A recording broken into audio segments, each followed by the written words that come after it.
हे दोस्तों, ये quadratic equation की पार्ट 2 वाली वीडियो है जहां हम मेन डिस्कस करेंगे आज वर्क एनर्जी वाले क्वेश्चन, वर्क और टाइम वाले क्वेश्चन और बोट और स्ट्रीम वाले क्वेश्चन। ये बहुत ज़रूरी क्वेश्चंस अब इसलिए हो गए हैं क्योंकि चैप्टर नंबर 3 में से हट गए। चैप्टर नंबर 3 की जान थे ये क्वेश्चंस भाई। अब ये जो क्वेश्चंस है ना, उसमें से चले गए हैं तो क्वाड्रेटिक में उनको ही एक अलग तरीके से पूछा जा सकता है। तो इसको अपन देखते हैं आज वो कैसे होता है। अपनी एनसीईआरटी में भी क्वेश्चंस हैं इस चीज़ के। एग्जाम्पल नंबर 15 है ऐसा, वो बोट और स्ट्रीम को लेकर है। और एक्सरसाइज में क्वेश्चन है वो टैप वाला, लार्जर डायमीटर स्मॉलर डायमीटर, वो वर्क और टाइम पे है। ठीक है, तो पहले अपन बोट और स्ट्रीम का कॉन्सेप्ट समझ लेते हैं क्या होता है। कि जब कभी भी एक, समझो नदी है, ठीक है, स्ट्रीम का मतलब होता है लहर और कुछ भी नहीं, तो उसमें कंफ्यूज मत होना। और इसमें एक बोट चल रही है, तो अब क्या होता है, बोट की एक स्पीड होती है खुद की, जो उसकी बोट की जो भी स्पीड होगी, समझो वो x किलोमीटर पर आवर है, इस स्पीड से बोट चल रही है। एक स्पीड होती है स्ट्रीम की। सोच के देखो ना, अगर बोट चल रही है और लहरें उसका साथ दे रही हैं, अगर बोट चल रही है 10 किलोमीटर पर आवर की स्पीड से और जो लहरें चल रही हैं, मतलब जो वेव चल रही हैं, स्ट्रीम जिसको बोलते हैं, वो 5 किलोमीटर पर आवर की स्पीड से चल रही है। ठीक है, तो अगर ये लहरें, समझो अगर लहरें इस तरफ हैं और बोट भी इस तरफ जा रही है, तो ये स्पीड क्या हो जाएगी, प्लस हो जाएगी। मतलब कुल मिला के बोट की स्पीड कितनी हो गई, 15 किलोमीटर पर आवर। ठीक है, अब अगर ऐसे ही समझो कि अगर बोट 10 किलोमीटर पर आवर की स्पीड से जा रही है और जो लहरें हैं, पानी में जो लहरें हैं, वो उल्टी तरफ आ रही हैं। और समझो अभी भी बोट की स्पीड 10 किलोमीटर पर आवर है और वो लहरों की स्पीड 5 किलोमीटर पर आवर है। पर अब अगर मैं बोलूँ कुल मिला के बोट की नेट स्पीड कितनी हो गई, मतलब कुल मिला के बोट कितना आगे चल रही है, तो पहले वो 10 किलोमीटर पर आवर की स्पीड से आगे बढ़ रही है, फिर लहरें उसको 5 किलोमीटर पर आवर की स्पीड से धकेल रही हैं पीछे। तो कुल मिला के नेट स्पीड कितनी हो गई बोट की, 10 - 5 = 5 किलोमीटर पर आवर। इसी को बोलते हैं क्या, डाउन स्ट्रीम और अप स्ट्रीम। हम खुद देखते हैं ना, जब कभी भी अपन कुछ भी, समझो गाड़ी भी चला रहे होते हैं और सामने से हवा आ रही होती है बहुत तेज़, तो चलाने में परेशानी होती है भाई, अगर हवा हमारे साथ हो तो। या ऐसे बोलूँ कि अगर अपन जब चढ़ाई कोई चढ़ते हैं, तो उस समय क्या होता है, वो रास्ता जो होता है वो हमारे लिए परेशानी बनता है, बहुत ही मुश्किल चढ़ाई चढ़ती है ऊपर। पर अगर लेटाई उतर रहे होते हैं तो कितनी फास्ट उतर के आ जाते हैं, क्योंकि उस समय वो जो रास्ता है वो हमारा साथ दे रहा होता है। बस वही है, अगर स्ट्रीम हमारे साथ है तो उसको बोलते हैं डाउन स्ट्रीम, और अगर स्ट्रीम हमारे अगेंस्ट में तो उसको बोलते हैं अप स्ट्रीम। अब डाउन स्ट्रीम में जो स्पीड होती है ना, वो x+y होती है, मतलब बोट की और स्ट्रीम की स्पीड को प्लस कर देते हैं, तो ये बन जाती है अपनी नेट स्पीड। ठीक है, डाउन स्ट्रीम बोलते हैं उसको। पर अगर अप स्ट्रीम होता है तो फिर x - y करना पड़ता है, x - y kilometre per our, जिसमें हमारी बोट की स्पीड जो होती है ना वो x होती है। एक मिनट सोच के देखो, अगर बोट की स्पीड 5 किलोमीटर पर आवर है, ठीक है, और स्ट्रीम की स्पीड 10 किलोमीटर पर आवर है, सीधी सी बात है ना, बोट पलट जाएगी। जब बोट की स्पीड ही कम है चलाने की, तो बोट सीधी सी बात है पलट जाएगी। पर इसलिए हमेशा हम बोट की स्पीड को ज़्यादा ही एज्यूम करते हैं, और क्योंकि एक्स आगे आता है इस चक्कर में, वाई आगे कभी भी नहीं आएगा, क्योंकि नेगेटिव है यहाँ पे, पॉजिटिव आंसर बचना चाहिए फिर। ठीक है, बोट की स्पीड हमेशा स्ट्रीम से ज़्यादा ही होती है, तभी तो नाव चल पाएगी। अब देखो अपने एनसीईआरटी में क्वेश्चन नंबर जो 15 है एग्जाम्पल वाला, उसको करके देखते हैं एक बार। एक मोटर बोट है, इसकी 18 किलोमीटर पर आवर स्पीड दी है स्टिल वाटर में। मतलब अपने को मेन चीज़ दी है कि वो जो boat of speed of boat है स्टिल वाटर में, वो दिया हुआ है। Speed of boat in still water, ठीक है, 18 किलोमीटर पर आवर दिया है। बुक को सामने रख के बैठना, तभी समझ में आएगा एग्जैक्टली कर क्या रहे हैं। अब दूसरा है कि भाई लेट कर लेते हैं, क्वेश्चन में लिखा है ना आखिर में, कि लिखा है कि 18 kilometre per our still water में स्पीड है और 1 घंटा ज़्यादा लग रहा है उसको, जब वो 24 किलोमीटर अप स्ट्रीम जा रही है, बजाय उसके जब डाउन स्ट्रीम आती है। मतलब जब वो अप स्ट्रीम जा रही है ना बोट, टाइम उसको कितना ज़्यादा लग रहा है, क्वेश्चन में दिया है time taken in up stream, मतलब अप स्ट्रीम में टाइम जब जा रही ज़्यादा लगेगा, सीधी सी बात है स्पीड कम होती है, minus time taken in downstream equal to 1 hour. कि जब वो अपस्ट्रीम जा रही है ज़्यादा समय लग रहा है, डाउन स्ट्रीम जा रही है कम समय लग रहा है, और जो है समय का बीच में डिफरेंस है ये 1 घंटे का है। ठीक है, ध्यान देना अपने को क्वेश्चन में हर जगह पे स्पीड स्पीड दी हुई है, हमें फिगर दिया आखिर का टाइम का। ये क्वेश्चन बहुत ज़ोरदार क्वेश्चन है भाई, 4-5 नंबर वाला क्वेश्चन है ये। सिंपल अगर आया ना एग्ज़ाम में तो बहुत वेटेज रखा जाए, क्योंकि जैसे मैंने कहा 3rd चैप्टर में चीज़ हट गई है, तो उसको अच्छे से पढ़ के जाना। एक बार में समझ में नहीं आया 2-3 बार वीडियो को रिपीट कर लेना भाई, मैं रिकमेंड करूँगा। अच्छा क्वेश्चन है, इसको एक बार अच्छे से करना, अभी खुद से अगर इतना एक करने के बाद समझने के बाद कि आपसे हो रहा है कि नहीं हो रहा है।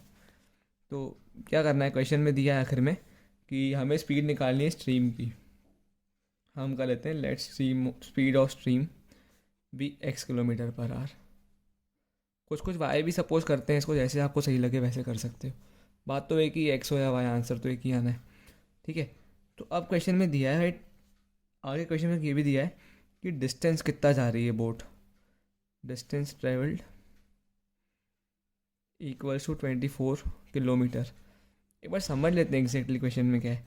ए पॉइंट से लेकर बी पॉइंट तक एक बोट जा रही है, ठीक है, जो कि 18 km/h की स्पीड से है,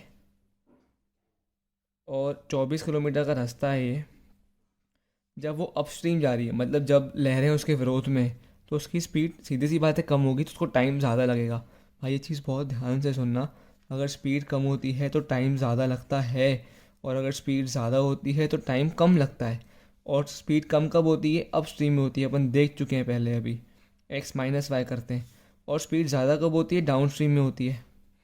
तो सीधी सी बात है, जो क्वेश्चन में दिया है ना 1 घंटे का फ़र्क है, वो फ़र्क ऐसे ही हो सकता है कि अपस्ट्रीम में उसको ज़्यादा समय लगा और डाउन स्ट्रीम में कम समय लगा।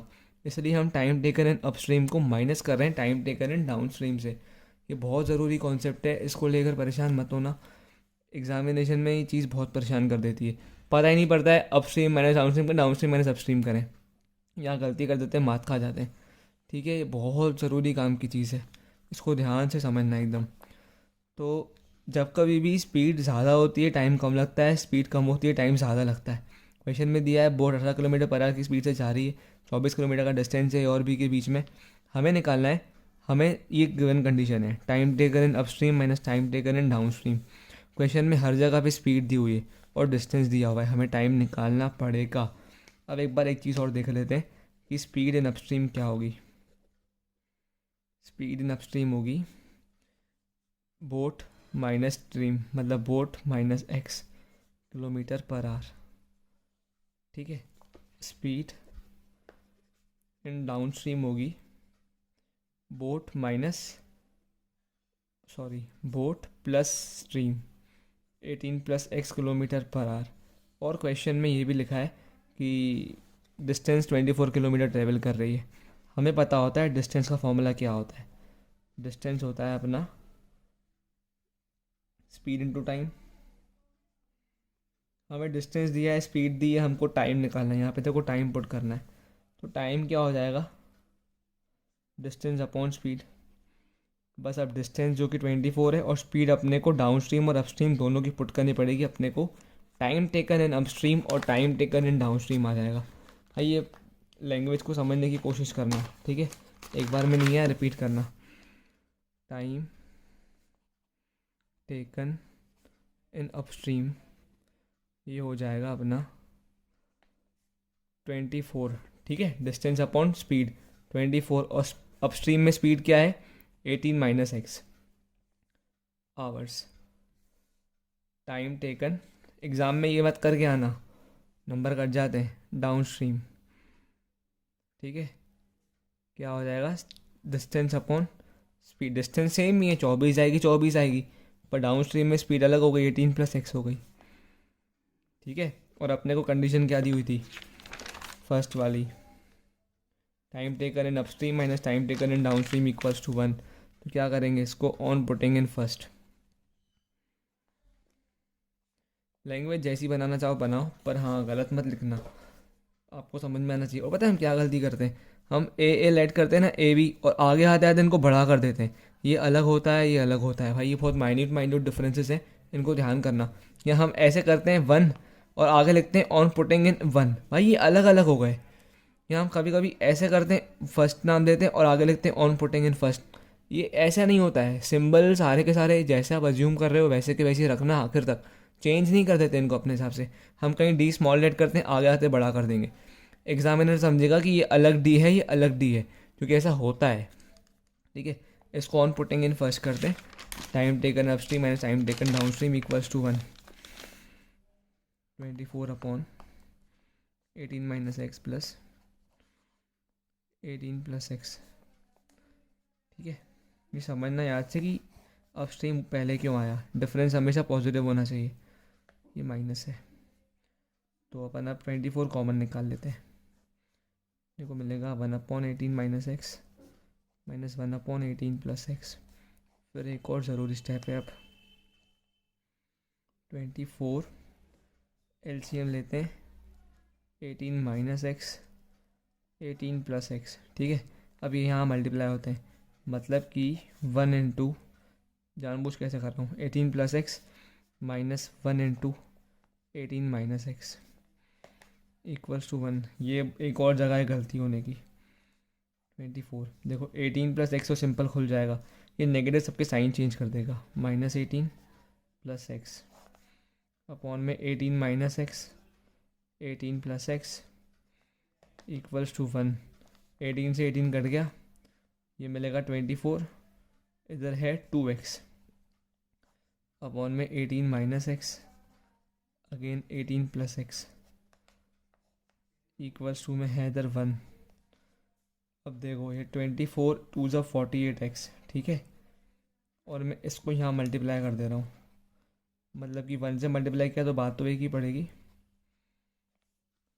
अब क्या मिलेगा मेरे को, 48x। अच्छा क्वेश्चन है, बहुत अच्छा क्वेश्चन है। ए माइनस बी ए प्लस बी ए स्क्वायर माइनस बी स्क्वायर के इक्वल होता है, तो ये हो जाएगा 18 स्क्वायर माइनस एक्स स्क्वायर। ठीक है, अब मैं इसको एक तरफ ले आता हूँ पूरा, एक्स स्क्वायर को यहाँ, एक्स स्क्वायर हमेशा पॉजिटिव रखते हैं, और एक्स स्क्वायर देखो यहाँ पर लेके आया, फिर ये था प्लस का 48x, और मैं इस 18 स्क्वायर को भी यहाँ ले आया, तो वो बन जाएगा माइनस का 18 स्क्वायर इक्वल्स टू 0। यहाँ पे कुछ भी नहीं, 0 भाई, 1 नहीं 0 बचेगा। ये अपन सीख चुके हैं 1 क्यों नहीं बचता है पहले। तो अब देखो, अब आप जब क्वेश्चन को कोशिश करोगे ना, तो ठीक है अपने एग्जाम्पल में है पता है, एग्जामिनेशन में क्या है समझ में नहीं आता है, ये चीज़ परेशान कर देती है भाई। इसका इलाज भी नहीं है कुछ, इसका इलाज बस ये प्रैक्टिस है। क्या होता है, अपन इस स्टेप पे आओगे ना, आप सोचोगे मिडिल टर्म स्प्लिट करें, बहुत कोशिश करोगे पर नहीं होता है। देखो कर भी सकते हो सोच सोच के, और अगर समझ में नहीं आता है तो फिर आप क्वाड्रेटिक फार्मूला भी लगा सकते हो, इसका आंसर आ जाएगा। पर हाँ थोड़ा परेशान होना पड़ेगा इसके लिए, कोशिश करनी पड़ेगी भाई। 324 है ना, फैक्टर्स निकालो कैसे कैसे बन सकता है ये। 2 से करोगे तो 2 1 से 2 2 6 7 167 2 नहीं बनेगा। 2 से करो फिर 2 नहीं होगा, 7 7 14, सॉरी ये 162 है। फिर देखो 2 से करूँगा तो 162 2 भी देखो नहीं बन रहा था ये।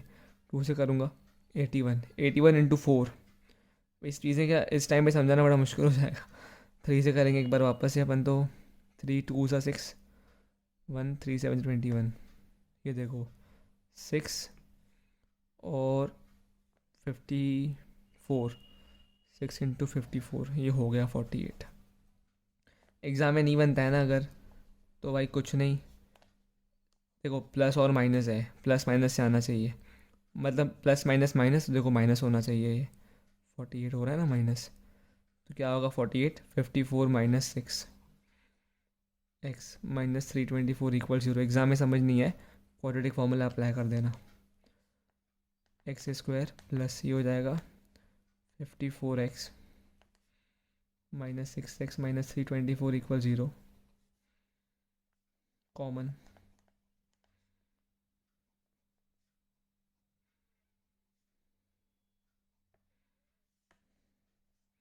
फिर कॉमन एक बार इधर से भी,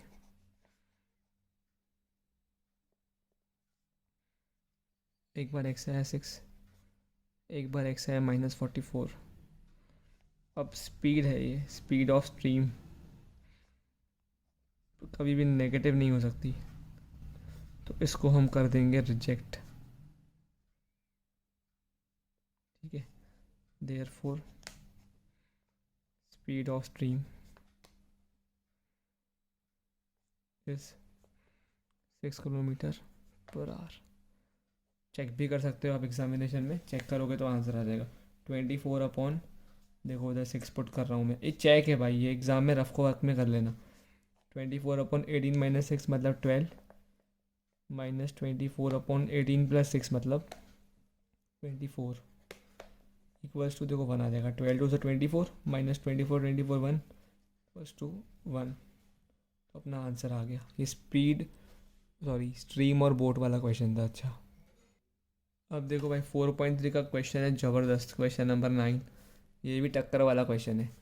इसमें जो चीज़ है ना भाई, समझने जैसी है और बहुत ज़रूरी चीज़ है।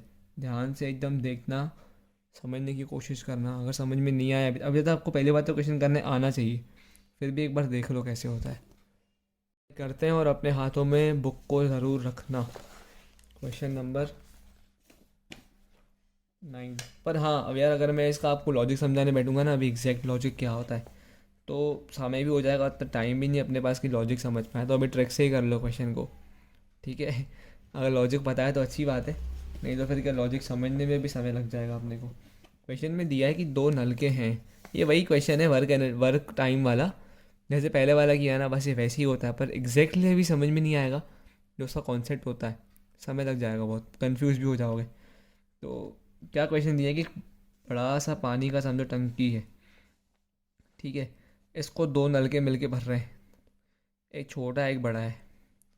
और जब दोनों मिलके काम करते हैं ना, तो ये पानी की टंकी कितनी देर में भरती है? समय बताया, टाइम बताया है, कितनी देर में भरती है?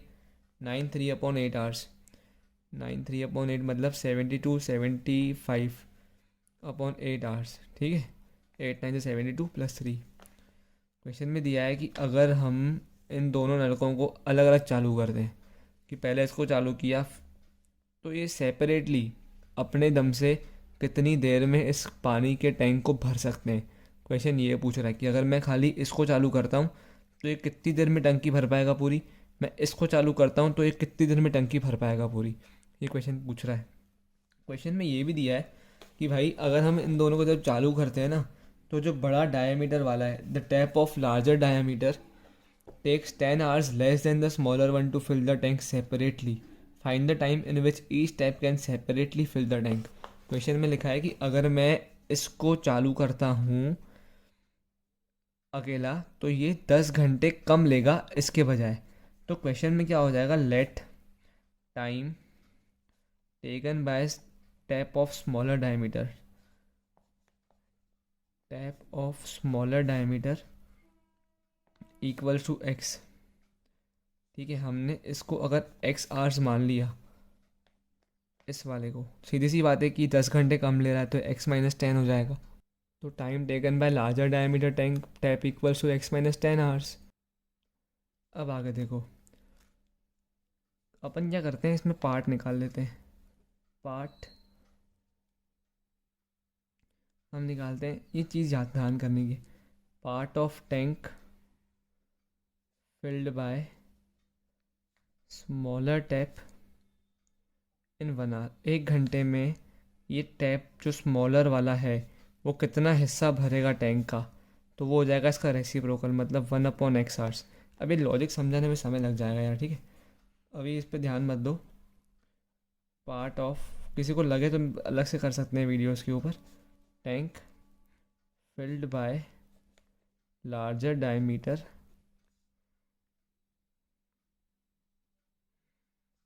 Tap in 1 hour. 1 घंटे में बड़ा जो टैप है वो कितना पार्ट टैंक का भर पाएगा, इसका रेसिप्रोकल मतलब 1/x - 10, ठीक है। x - 10 पार्ट, है ना।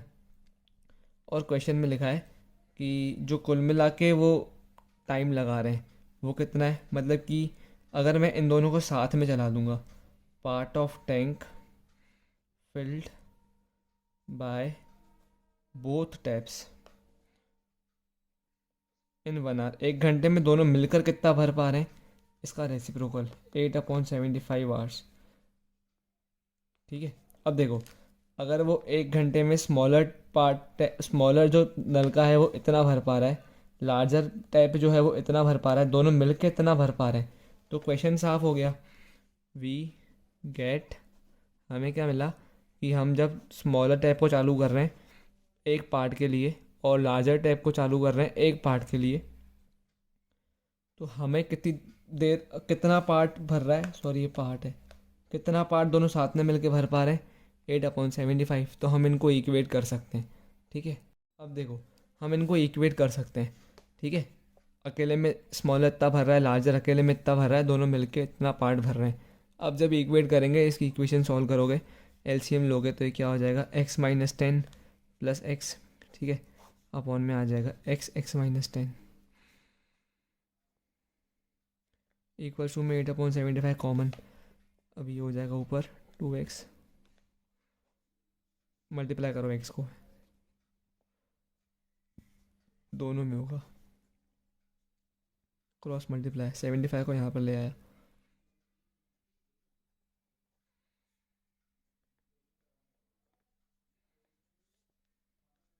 सेवेंटी फाइव को मल्टीप्लाई किया अंदर,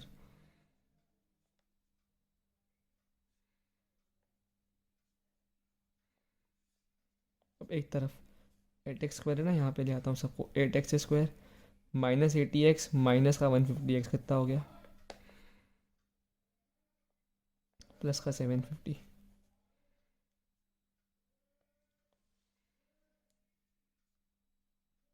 अब देखो यहाँ से अपने को 8 कॉमन मिल रहा है क्या, देखो कोशिश करो कि अब ये 230 अपने को सिंपली मिल जाए, तो 750 इंटू 8 करना होता है, ऐसा फैक्टर निकालना है, प्लस करने पे 230 मिल जाए अपने को। तो 750 इंटू 8 के फैक्टर्स निकालो इधर से ही, 750 को तोड़ो, क्या बनेगा, 25 इंटू 3 इंटू 10 इंटू 8, देखो हो गया 25 8 ज़ा 200, 3 10 से 30। क्वेश्चन में नहीं समझ आया, एग्ज़ाम में समझ में नहीं आया तो उसको फॉर्मूला से कर देना, ये हो जाएगा 200 plus 30 x plus 750 equals to 0, ये हो जाएगा अपना 8x² minus 200x minus 30x।